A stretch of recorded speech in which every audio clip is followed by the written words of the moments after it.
consiste à recevoir son salaire sur un compte. Alors maintenant, en fonction de là où vous êtes dans le monde entier, la logique est à peu près la même. Moi, quand je parle du compte courant, je parle du compte dans lequel les salaires tombent. Je parle du compte dans lequel les prélèvements, quand vous utilisez votre carte bleue, passent. C'est lui que j'appelle le compte courant. Ok? Ce compte-là, généralement, c'est un compte qui n'est absolument pas rémunéré du tout. Première erreur majeure donc, que vous pouvez commettre, c'est laisser tout votre salaire sur ce compte-là. Et il faut qu'on se dise la vérité. La grande majorité des gens laissent tout leur salaire sur ce compte-là qui n'est pas un compte rémunéré. C'est-à-dire que vous touchez votre salaire et c'est de ce compte courant que vous payez vos loyers, vous payez toutes vos charges et vous dépensez au fur et à mesure que le mois passe.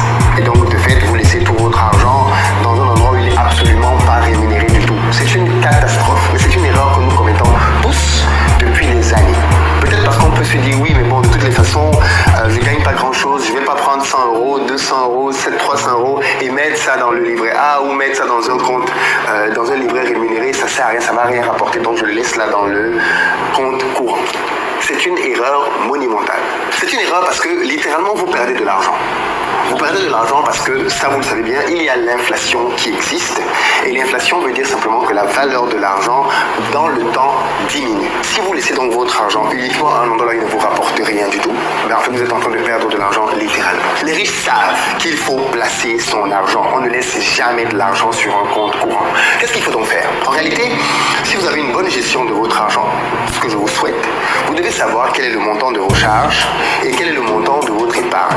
Quand votre salaire arrive, vous pouvez laisser effectivement sur le compte courant les charges et le reste, vous le mettez sur un compte qui va vous rapporter de l'argent. Même si c'est le livret A, même si c'est le livret de votre banque, c'est déjà mieux que de tout laisser sur votre compte courant. Deuxième erreur, prendre votre argent pour le mettre dans le livret A. Je ferai une vidéo sur le livret A parce que c'est l'un des placements préférés en France. Le livret A, c'est un livret qui semble être intéressant parce que c'est un livret qui est sécurisé. En fait, c'est comme ça qu'on nous le présente. Et donc, beaucoup de gens ont le réflexe, moi aussi à une certaine période, de mettre un maximum d'argent dans le livret A. À une certaine période d'ailleurs, j'étais parvenu à remplir les plafonds de livret, que ce soit pour moi, pour mon épouse, même pour les enfants, tellement c'était un livret dans lequel j'avais foi. Mais en fait, c'est une grosse erreur. C'est une grosse bêtise de laisser autant d'argent dans des livrets A. Pourquoi c'est une grosse erreur? Parce qu'en réalité, le livret A, c'est un livret certes qui n'est pas imposable, contrairement aux autres livrets. Mais l'inconvénient du livret A, pareil, c'est son taux.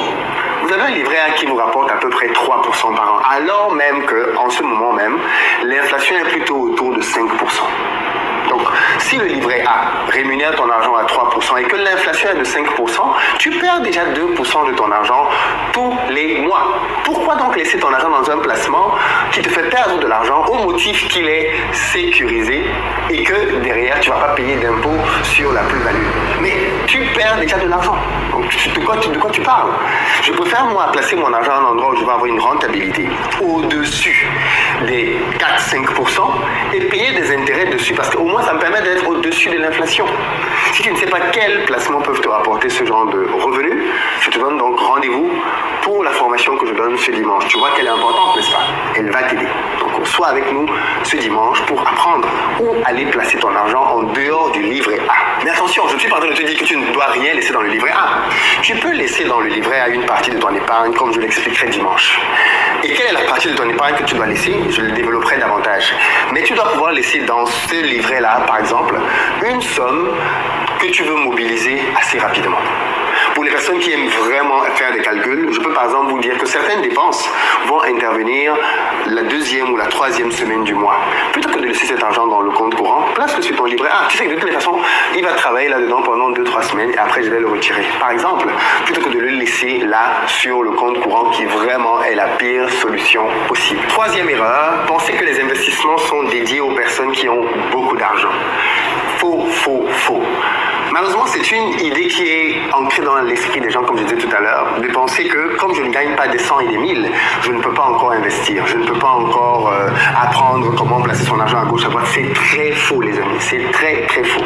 Avec quelques centaines d'euros, vous pouvez déjà investir en bourse acheter des crypto-monnaies ou même participer à des projets immobiliers via le crowdfunding.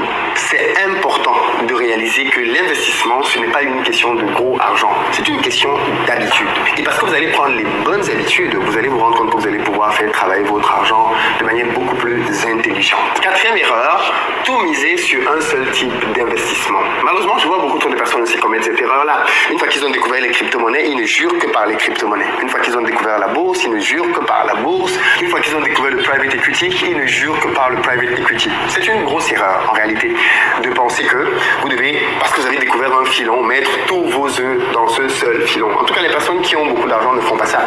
Elles diversifient leurs investissements et elles diversifient leurs risques. Et vous aussi, vous devez faire la même chose. Vous devez diversifier vos investissements. Prenez encore le cas de la crise Covid quand elle a éclaté.